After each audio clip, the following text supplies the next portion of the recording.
নমস্কার বন্ধুরা, যখন তখন যেমন তেমন ব্লগ চ্যানেলে আপনাদের সকলকে জানাই স্বাগতম।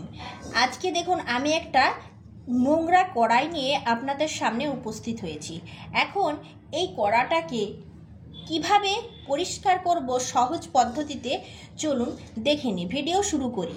এখন এই কড়াইতে আমি রান্না করেছি, দেখুন এখনো পর্যন্ত তরকারিও ভালোভাবে ধুইনি, আর কড়ার ভেতরের রঙটা দেখুন কেমন কালো হয়ে গেছে। তো এখন এই কড়াইটাকে ঘষা মাজা ছাড়াই কিভাবে খুব কম সময়ে একেবারে ঝকঝকে পরিষ্কার করে নেব, সেই রকম আমি আপনাদের একটা নয় দুটো পদ্ধতি দেখাবো।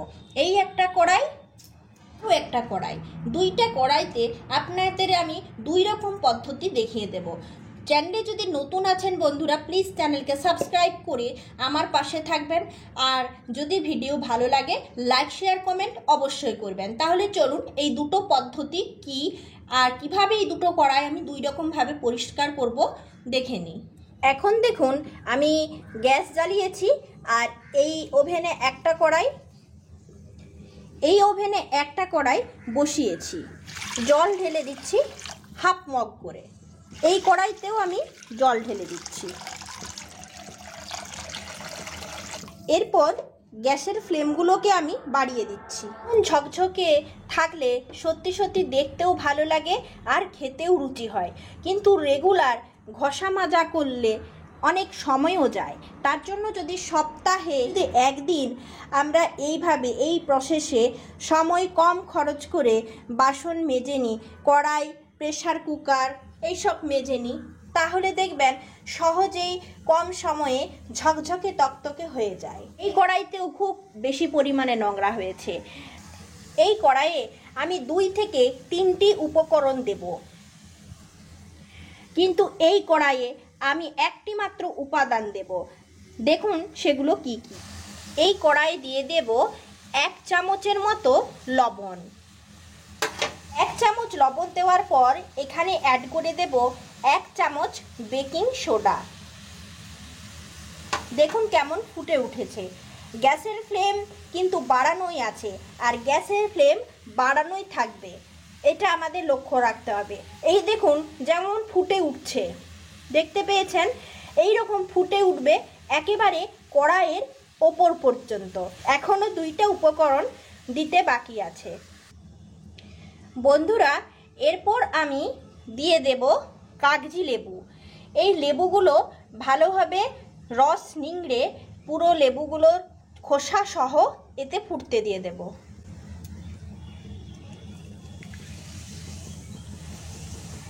এইভাবে রসটাকে নিংড়ে নিচ্ছি, খোসা ছেড়ে দিচ্ছি।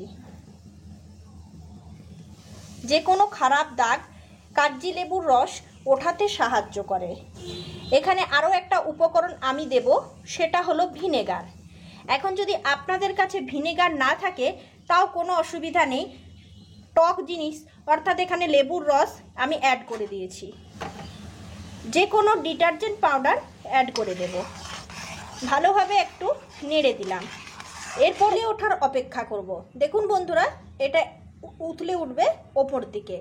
এখনও একটা প্রসেস বাকি আছে। দেখুন ও ভিনেগার, এই দেখুন ভিনেগারের বোতল, আর এখন আমি ভিনেগার যোগ করে দিচ্ছি। প্রায় হাফ কাপের মতো ভিনেগার এখানে অ্যাড করে দিচ্ছি। এরপর এইটা আমি দেখুন কিভাবে উতলে ওঠার অপেক্ষা করছি। এরপর এটা উতলে উঠছে, দেখুন।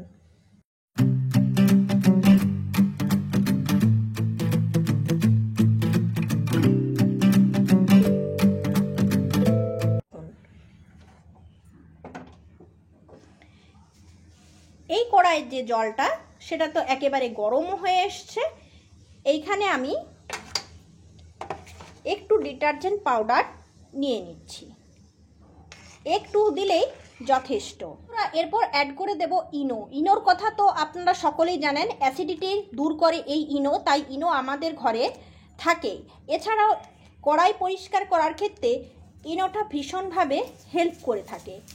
এখন ইনোর মধ্যে এমনই ক্ষমতা রয়েছে যেটা কড়াইকে একেবারে চকচকে করে তুলতে পারে।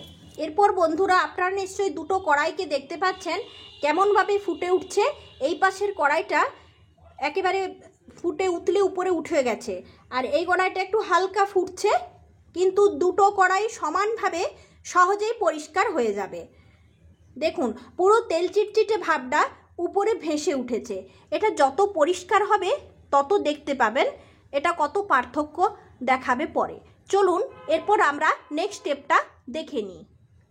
বন্ধুরা এই কড়াইটা সম্পূর্ণভাবে রেডি হয়ে গেছে। এই দেখুন পুরো তেল চিটচিটে নিয়ে অংশগুলো দেখতেই পাচ্ছেন কিভাবে তেল চিটচিটে নিয়ে ছেড়ে সাইডে জমা হচ্ছে। এরপর আমি এই গ্যাসটাকে বন্ধ করে দেব। এরপর এটা একটু রেডি হতে দেরি আছে, এরপর এইটা হবে। দেখুন টকবগিয়ে কেমন ফুটে উঠেছে, আর সাইডে এরও যে তেল অংশটা একবারে পোড়া অংশটা এটা আস্তে আস্তে ছেড়ে যাচ্ছে আর সাইডে লেগে যাচ্ছে। তাহলে দুটো কড়াই এখন সমানভাবে রেডি হয়ে গেছে। তবে দেখুন এটার পার্থক্য, এটা সুন্দরভাবে ফুলে উঠেছে। দুটো কড়াইয়ের গ্যাসকে এরপরে আমি বন্ধ করে দিলাম।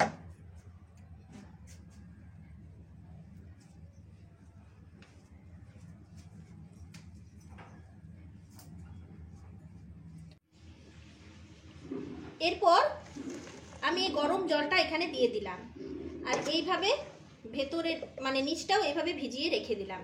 বেশ কিছুক্ষণ ভিজিয়ে রেখে দিলাম, আর এইরকমভাবে ওই কড়াইটাও ভিজিয়ে রেখে দিচ্ছি।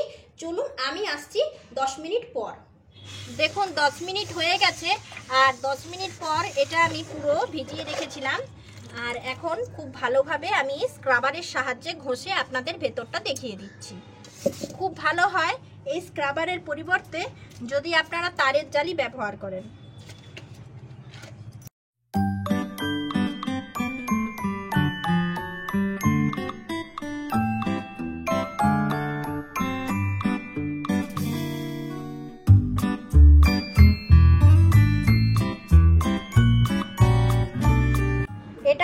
এটা হলো আরেকটা কড়াই, না ইনোতে গুলা ছিল জলটা। এরপরে এই কড়াইটা আমি মেজে নিচ্ছি।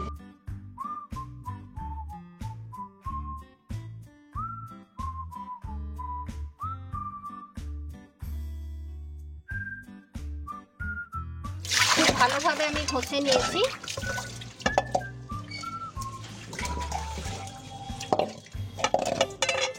আরো একটা কড়াই দেখুন,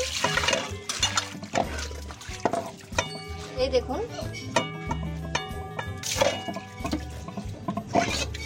দেখুন বন্ধুরা কড়াইটার পরিস্থিতি কেমন ছিল আর কড়াইটা কেমন হয়েছিল। আর এই কড়াইটা দেখুন, এই দুটো কড়াই মোটামুটিভাবে পরিষ্কার হয়ে গেছে। একটা ভেতরে যে দাগ ছিল, একটা আস্তরণ ছিল কালো আস্তরণ, সেই কালো আস্তরণ উঠে গেছে। এখন দুটো প্রসেসের মধ্যে কোন প্রসেসটা আপনাদের ভালো লাগলো কমেন্টের আশায় থাকবো। ভালো থাকুন, সুস্থ থাকুন, ধন্যবাদ।